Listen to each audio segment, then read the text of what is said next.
Hello, thank you for taking a few moments in the Word with me today. I've been looking forward to being with you. Here for a little bit now, the Lord has been having me study the subject of love, or I should say the person of love, and also studying fear. Of course, we know that He's not given us a spirit of fear. There's some things that I was looking at. Discouragement really is fear. Worry is fear. Being careful is founded in fear. Disobedience can be founded in fear too. Even anger can have its roots in fear, and hate its roots in fear.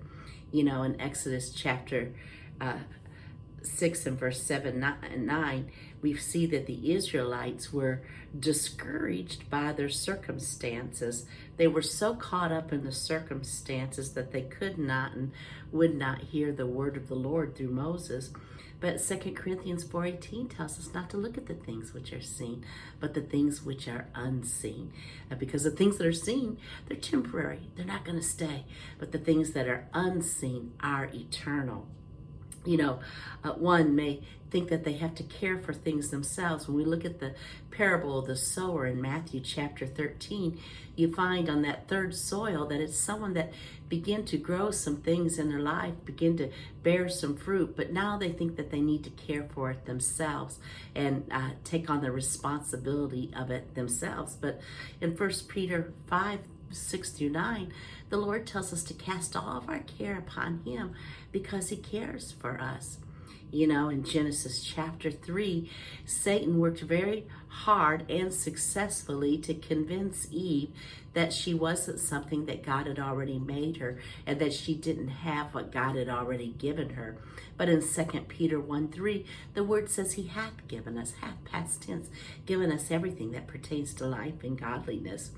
We find in Luke chapter 22 that Peter denies Jesus 3 times. Why did he deny Jesus? He was fear of being accused and rejected, I suppose, by the masses. But 1 John chapter 4 and verses 18 and 19 lets us know that perfect love casteth out fear.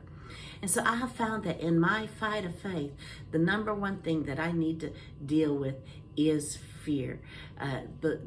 The enemy will try to discourage me. The enemy will, if he can't get me discouraged, he'll try to get me to worry, or he'll try to get me to be very careful, very cautious. He'll try to get me to disobey.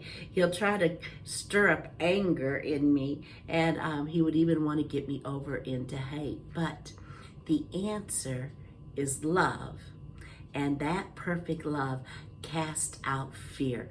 Love is the counter to the spirit of fear. So don't tolerate fear in your life, child of God. I love you, and I look forward to being with you again on Monday.